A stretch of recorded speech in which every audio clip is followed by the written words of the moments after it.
The meeting is coming to order, our April 2025 Board of Trustees public session. Before we begin, I'd like to call the roll to ascertain a quorum. Please, Monica.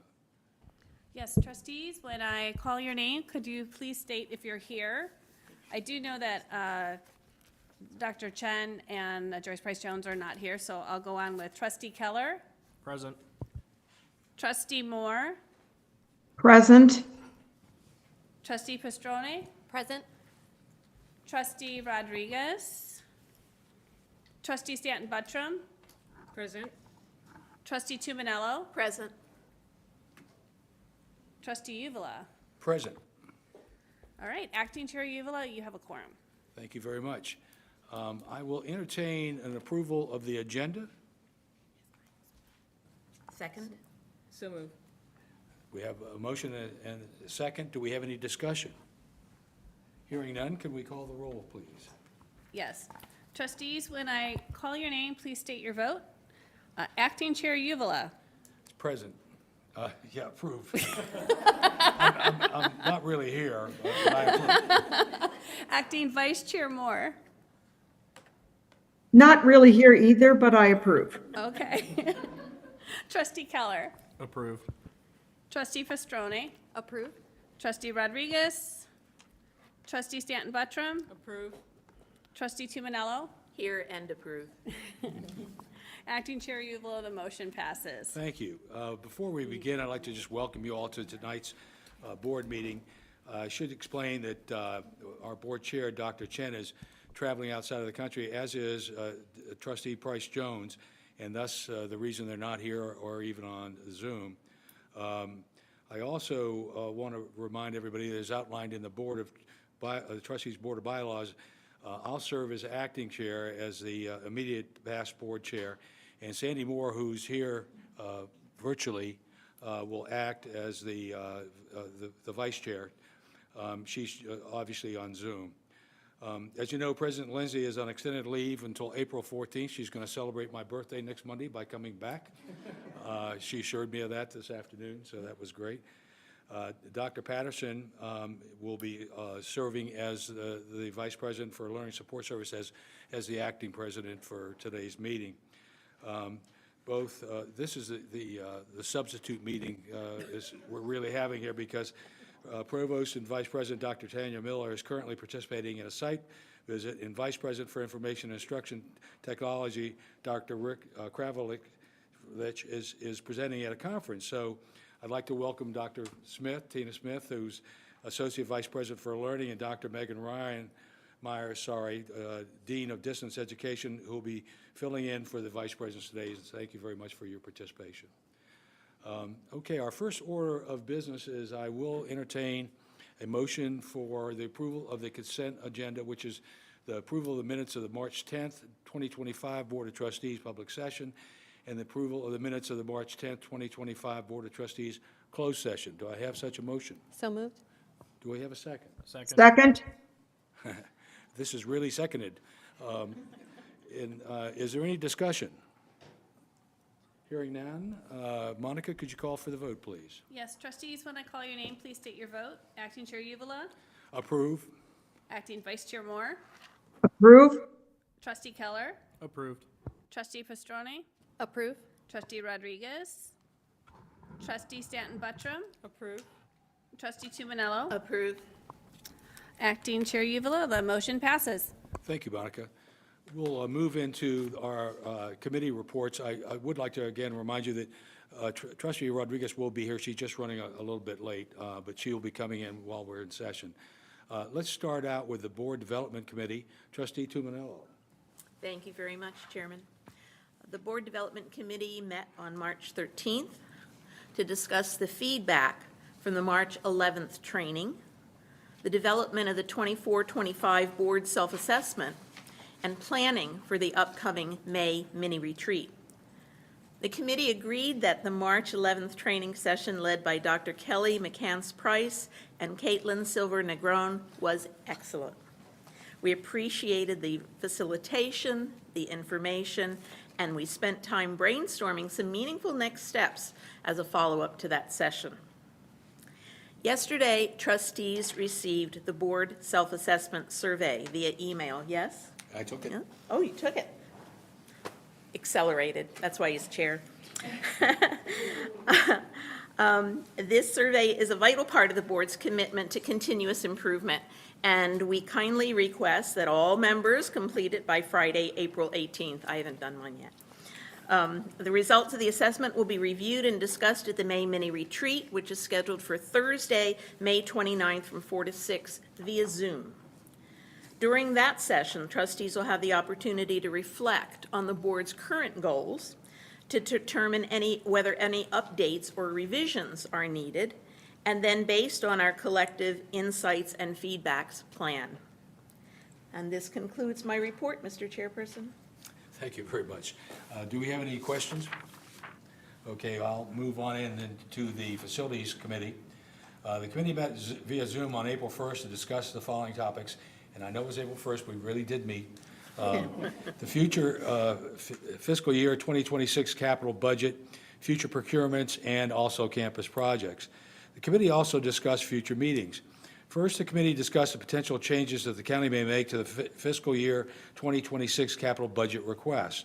Next, the committee discussed the list of future procurements for fiscal year 2025 and noted that the list reflects the change in the board's procurement policy, which has made a real big difference in our approvals of items coming before you. We went from $100,000 threshold to $250,000, and I'm grateful for that. Last, the committee received an update on campus projects, specifically the walkway project, the Floristano building renovation, the Dragon building renovation, and 2026 facilities master plan. And that does conclude my report. Are there any questions? Okay, then we'll move. By the way, if you're not familiar with me, at 4 years as chair, I can set records on these meetings, so just keep that in mind. Our final, our last committee report will be the AACC Foundation report, both the donor letter and the liaison report. Devin? Thank you.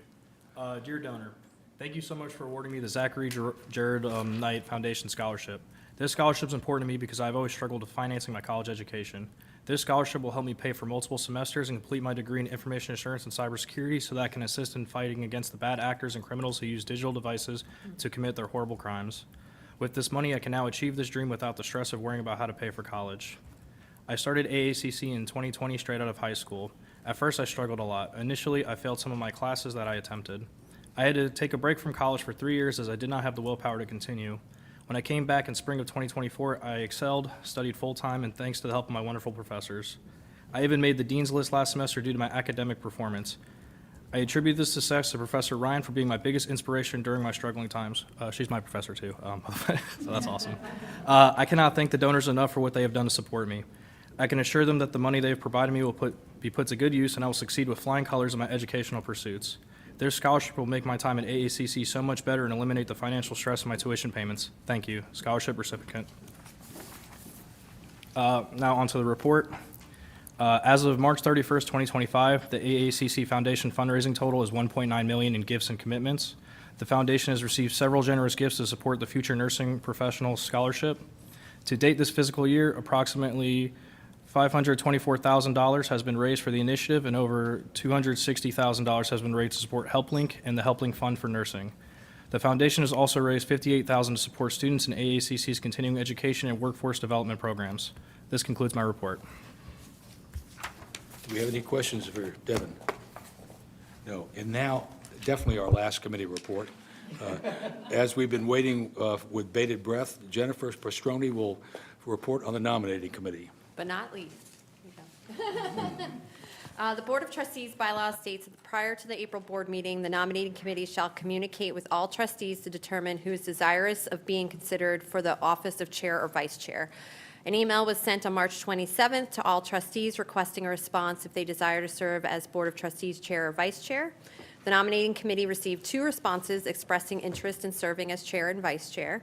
The nominating committee submits the names of Dr. Nadine Chien for the position of Board of Trustees chair and Joyce Price Jones for vice chair. Per the bylaws, the election of the chair and vice chair will be at the May board meeting. This concludes my report. Thank you, Jennifer. Any questions? Okay, then we'll move into the President's report. Thank you very much. We hope everyone enjoyed a restful and refreshing spring break. Seems like it's been a while since spring break. Over the past month, I had the opportunity to attend several student events. On March 26th, the college hosted the Futuro Latinx ELL Youth Leadership Conference, welcoming more than 100 AACPS Latinx high school students, staff, and chaperones. The event offered a valuable opportunity for students to explore AACC and engage with our campus community. I would like to extend a sincere thanks to Kenneth Gilliard, who's the program manager for Cross-Cultural Student Services and SASP, and the entire Student Achievement and Success Program team, as well as all the departments who contributed to making the event a success. On March 27th, I was pleased to participate in the President's Opportunity Scholar Spring Forum, where we welcomed this year's outstanding cohort. This scholarship and support program is made possible by the AACC Foundation, with each AACPS high school principal nominating a student. We're grateful to the foundation for continuing to make this opportunity available to students with extraordinary potential. Looking ahead, tomorrow we are hosting a luncheon for our valedictorian candidates, a celebration of their exceptional academic achievements. 2 students will be selected to speak at each commencement ceremony, which will take place on Thursday, May 22nd at the Hall at Live. There will be 2 ceremonies, one at 11 a.m. and another at 4 p.m.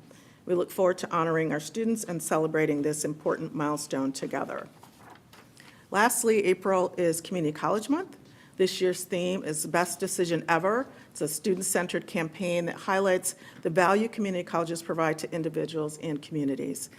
It is a great opportunity to share why community colleges matter, how we meet the evolving needs of our communities, and why public support for our college is more critical than ever.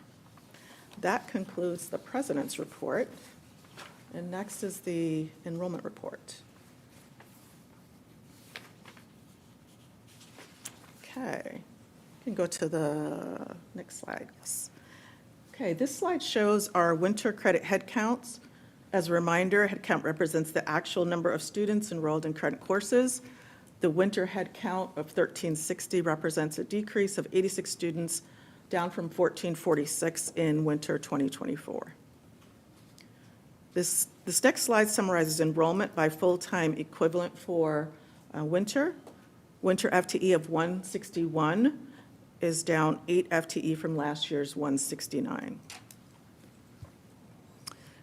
This next slide is our spring total credit head count. This spring, the college experienced an increase in head count of 3.7%.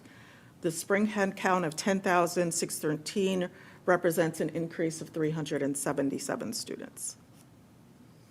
The spring FTE of 2,717 represents an increase of 3.5%, or 92 FTE for the spring. In this next slide, we're looking at a 10-year trend of new and returning students for each spring term. You can see how the increase of the 377 breaks down. In spring 2025, there are 9,592 returning students, which is on the blue bar, and these are students who have attended AACC sometime prior to spring 2025. Compared to 2024, this is an increase of 385 students, or 4.2%. Represented by the orange section of the graph, we have 1,021 new students at AACC this spring, and that's just a slight decrease of 8 new students compared to spring 2024. Looking at our spring headcount trends, we see students in the under 18 age group. That's represented by the green line. If you look at the bottom of the graph, we'll move up from there. That's 10.6%. And then 18 and 19-year-olds are on the gold, sort of yellow line at 26%. Students 20 to 24 represented on the red line at 29.5%, and then 25 plus is shown on the blue line at 33.9%. In spring 2025, 76.3% of our students attended part-time, and that's seen on the orange line, and that's indicated on the blue line. 23.7% of our students attended full-time. The ratio of male to female enrollment is seen on this slide. 37.8% of our students this spring are male, and that's on the blue bar, and then 62.2% are female on the orange. In turning our attention to demographics, we see that 48.5% of our credit students identify as non-white, as seen on the orange line. The blue line shows that 4,551 students are minority. Again, these are self-reported, students who self-reported that they were Asian, Black, African American, Hispanic, Pacific Islander, Native American, Alaska Native, or other multiracial. This slide shows the breakdown of enrollment. It's kind of busy, of students by race and ethnicity. Our white students are 45.6% on the purple, so that's at the top. Black African American is 19.5% on the gold. Unknown is 18.2% on the blue. Hispanic Latino is 12.2% on the green, and Asian is 4.4% on the orange. 6,344 students took at least one online course compared to last spring, which represents 59.8% of credit students. For hybrid courses, 1,893 students took at least one hybrid course, which represents 17.8% of our students. This slide shows high school students dually enrolled at AACC. There's a decrease in dually enrolled students, which we expected given some of the AACPS changes that were made ultimately to strengthen student success. The number of dually enrolled high school students declined by 103, so we went from 1,708 to 1,677. So this spring, there were 121 less other dually enrolled students and 18 more early college access program students attending AACC than in the previous spring term.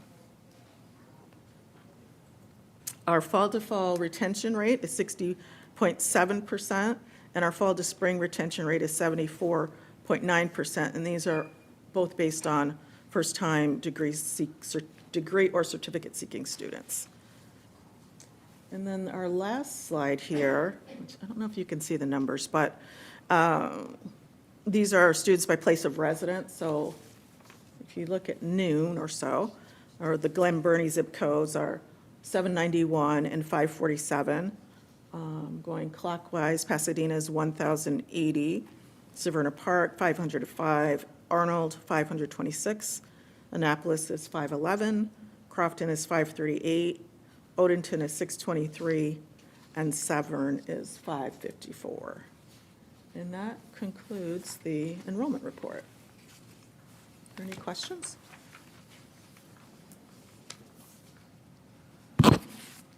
Okay.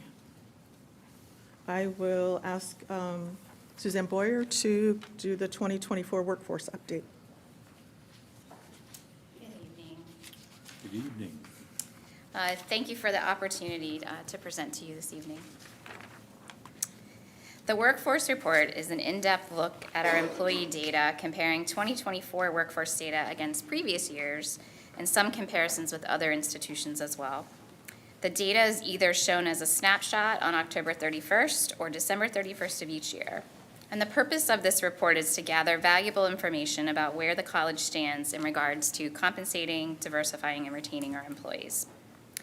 Each year, we share this report with the Board of Trustees, Budget Committee, the full board, and the college community. So I wanted to also thank specifically Emily Carlson in my office and the PRIA teams who provided a lot of important analysis and data today. The report in summary shows our total workforce has increased 3.6% between 2022 and 2024. From 2023 to 2024, the workforce actually reduced by a total of 6 employees. From 2023 to 2024, there was an increase from 27.4% to 29.3% in our workforce for those who identify as a race other than white. Interestingly enough, our average employee age is 50, and 23.4% are over the age of 61, with only 3.3% are younger than 29. We have continued to increase the applicants for open positions at AACC that identify with applicants that identify themselves as a race other than white. 54% of the applicants identified as a race other than white. In addition, there was a total increase of applications by 19%. So the next slides will go into some detail about this. This chart shows our total workforce by classification, and it represents people, not positions. So if there's a position that's open, it wouldn't be represented here. The data reflects employees on October 31st of each year, and for the purposes of this report, temporary employees are not included. Our workforce has remained essentially the same between 2023 and 2024, as I mentioned, with just 6 less faculty and staff.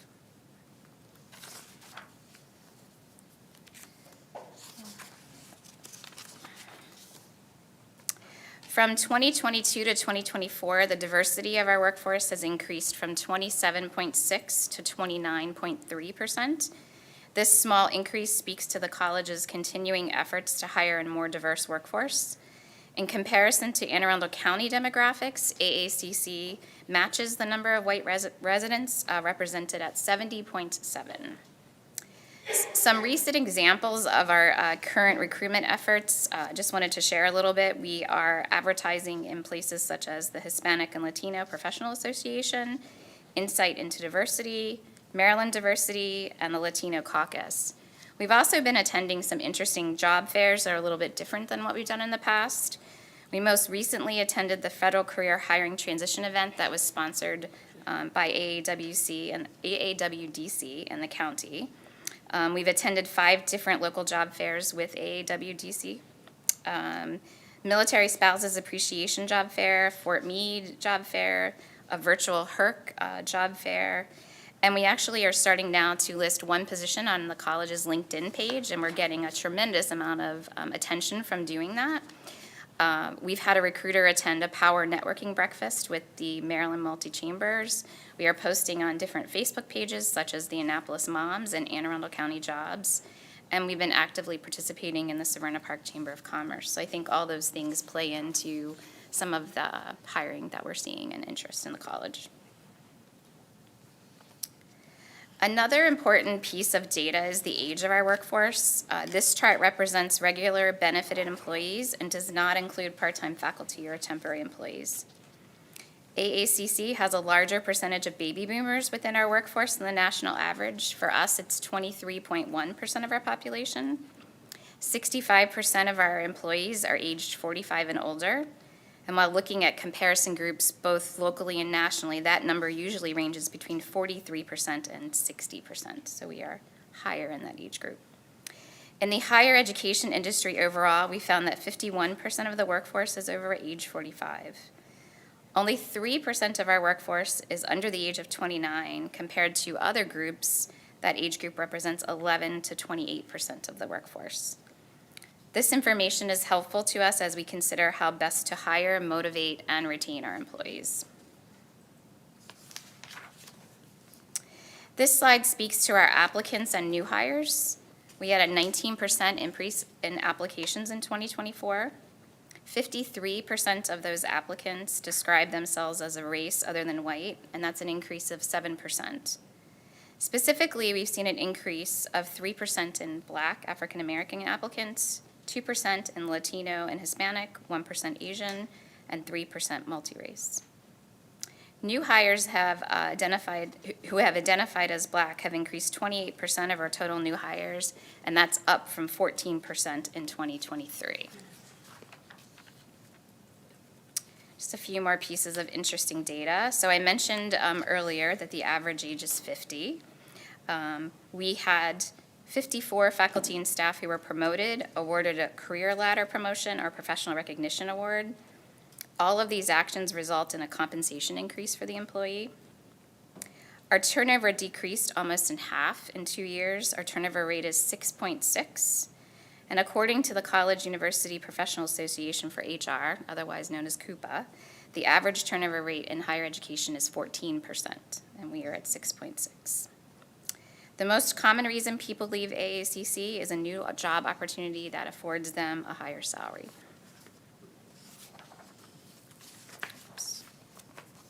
So next year, we hope to add a few things to this report. Additional data that can be broken down by school. We actually have school data that we'll be able to identify for you, and also additional part-time data. The workforce report shows that AACC continues to offer competitive salaries and retain employees while encouraging continuing education and create paths to promotion. Sometimes those promotions are outside of the organization as well, as you can see why people leave. The college continues to diversify the workforce and applicant pool each year. We develop action items based on the data for the coming year, especially as we begin the new strategic plan. As we've done in the past, we'll continue to review strategies surrounding employee engagement and retention, and we look forward to presenting updated data in 2026. Any questions? Thank you. Okay, next is the Academic Forum Council Report. Andy Kim?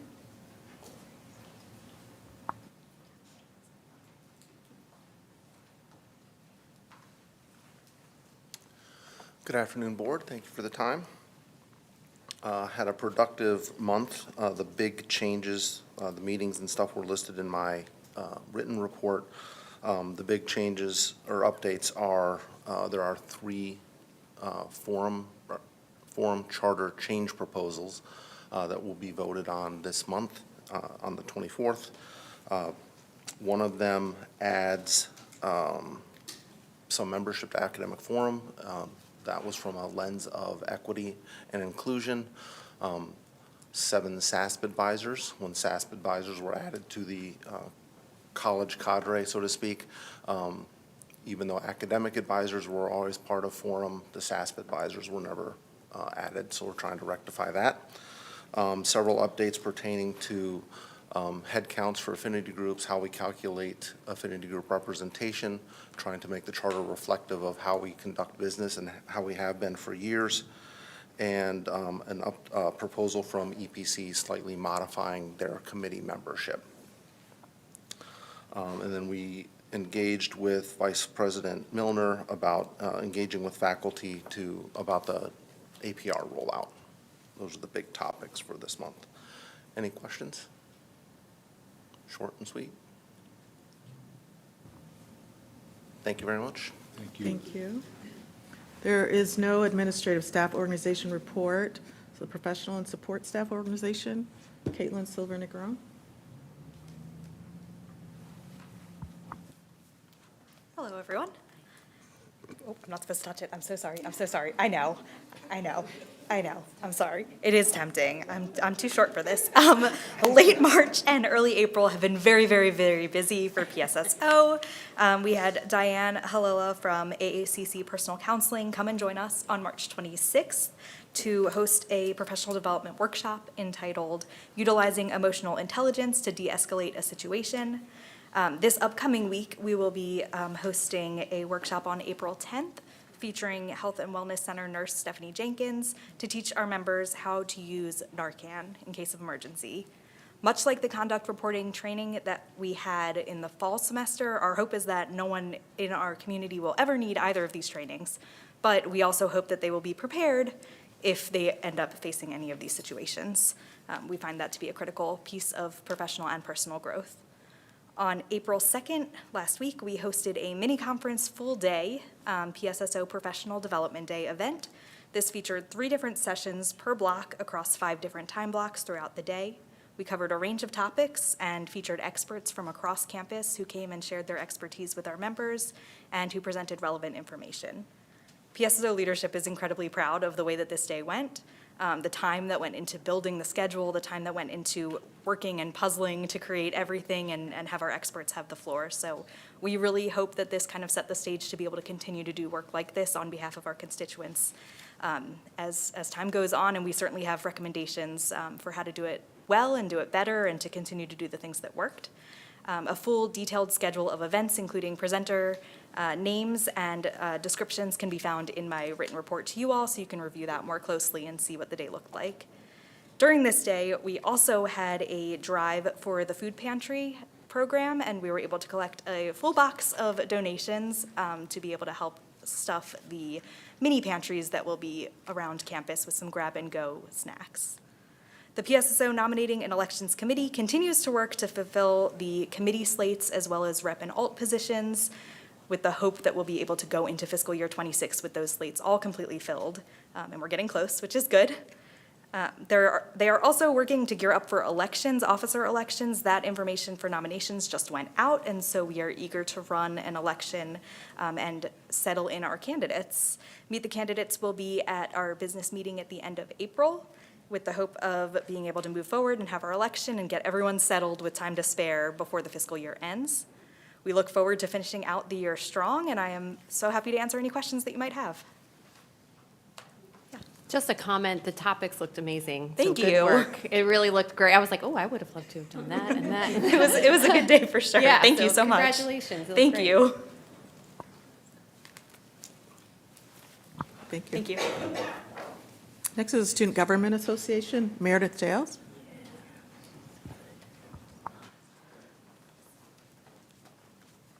Hello, Board. Thank you for an opportunity to share SGA efforts. For some context, as SGA President, with an amazing executive board, we know that the importance of listening and assisting in change and resolutions as needed. We know the importance of listening and assisting in change and resolutions as needed, but inspired focus is our current focus is looking forward.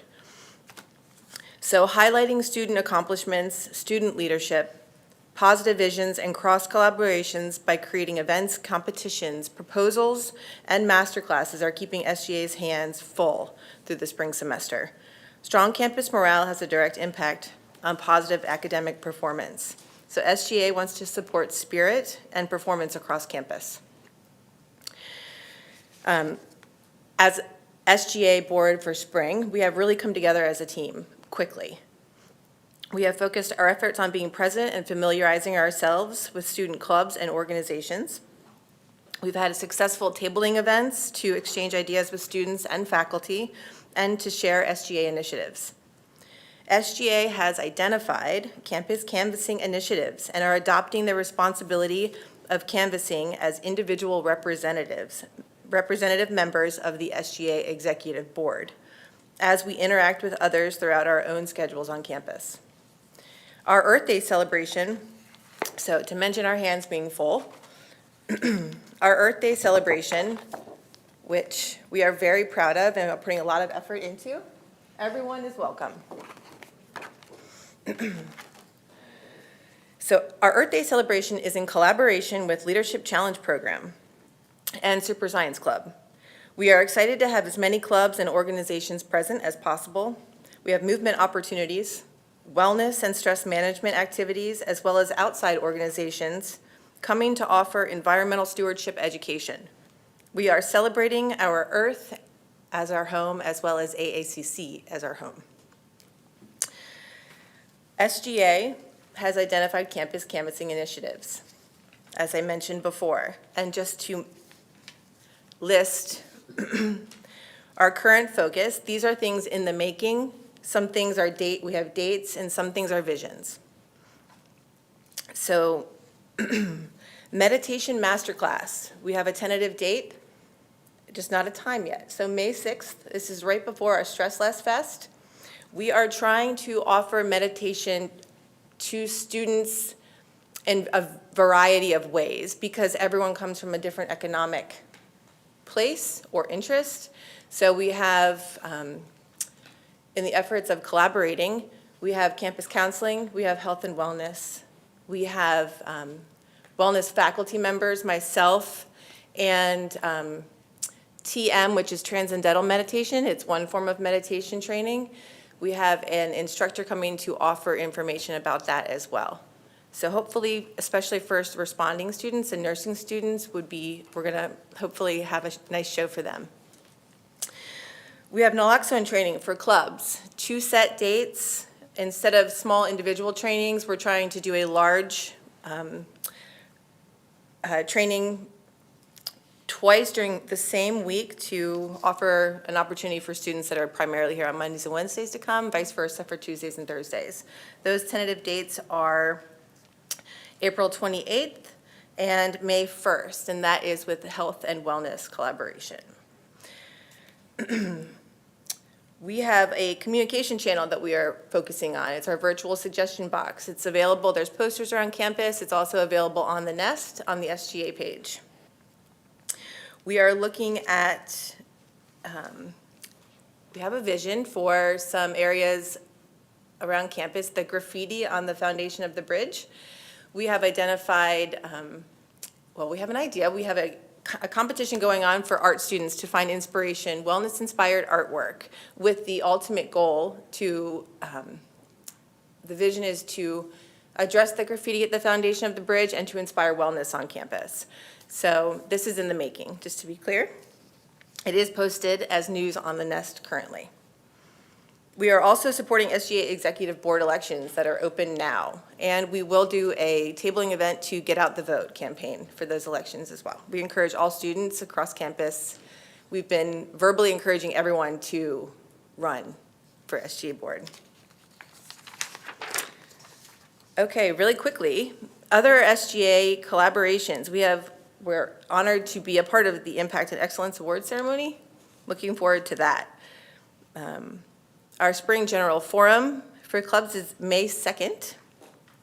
We are collaborating for Special Olympics event and also the Stress Less Festival collaboration.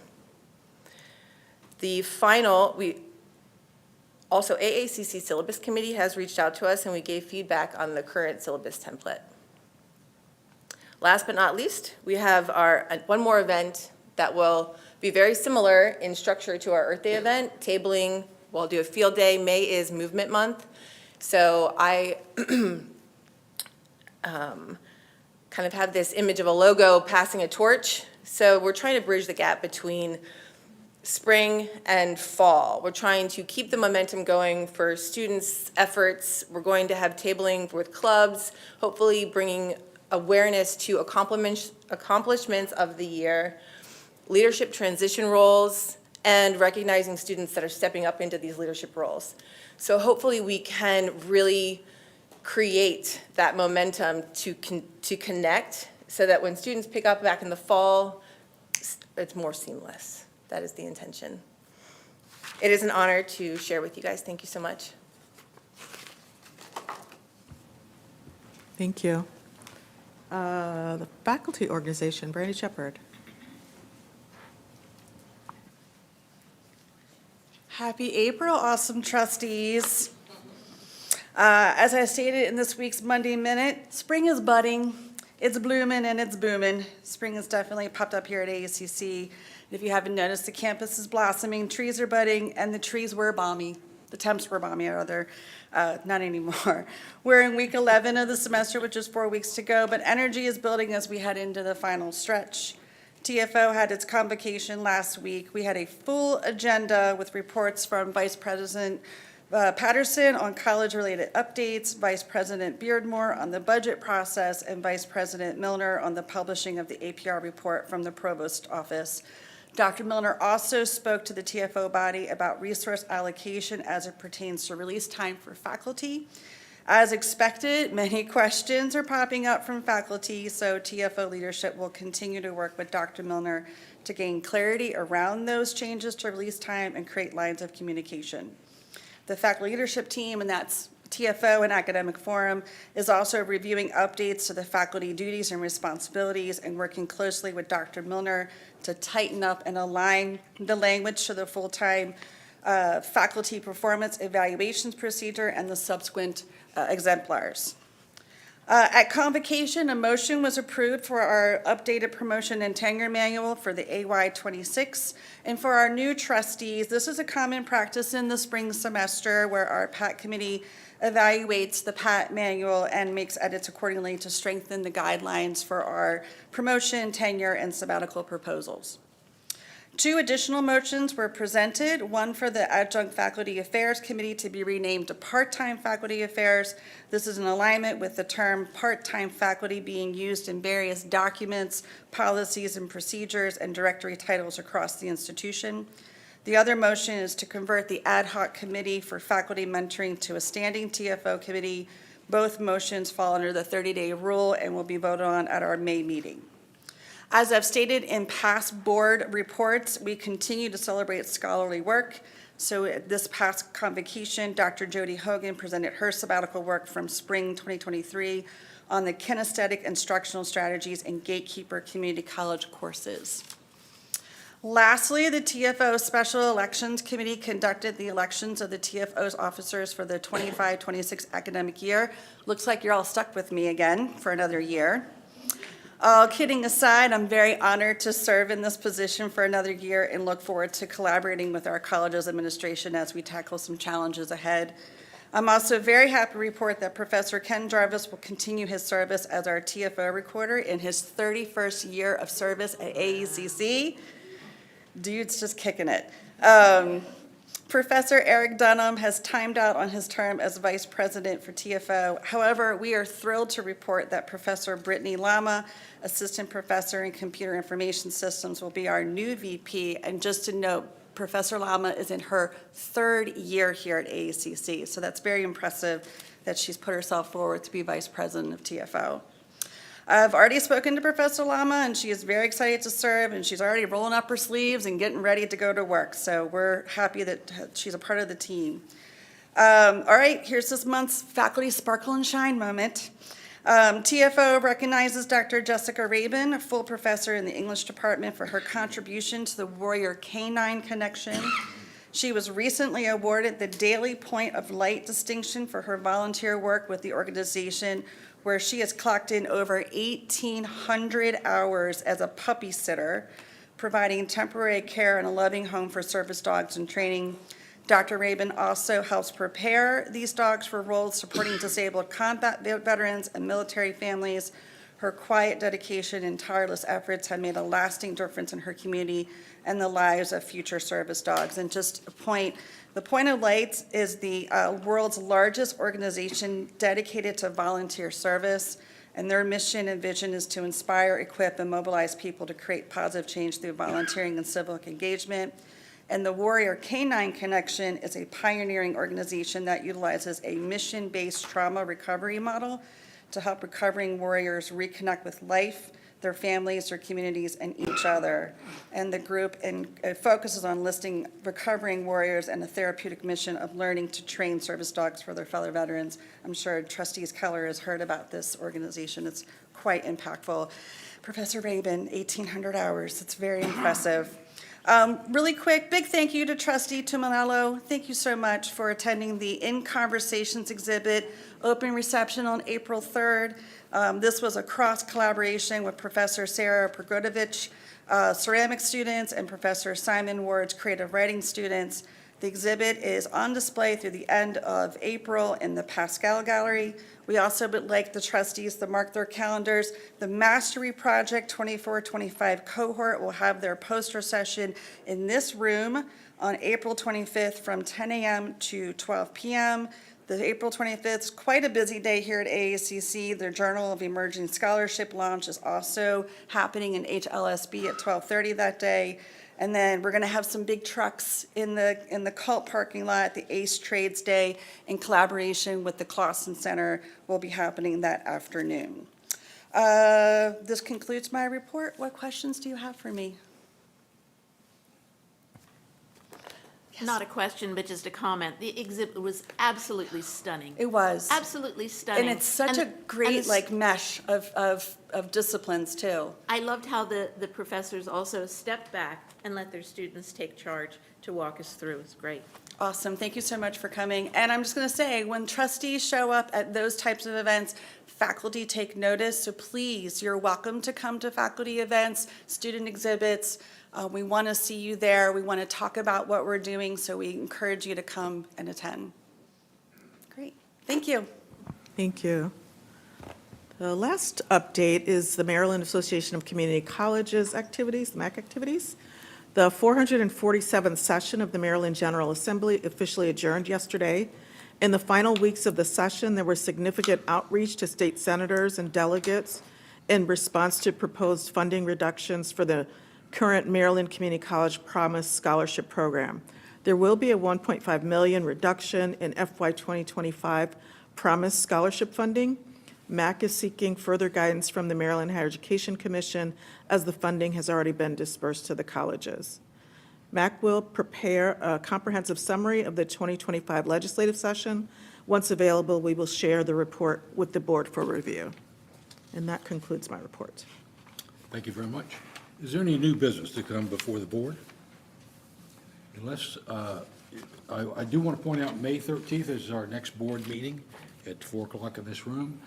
And if I can just get through this meeting, unless there is objection, we will adjourn by unanimous consent.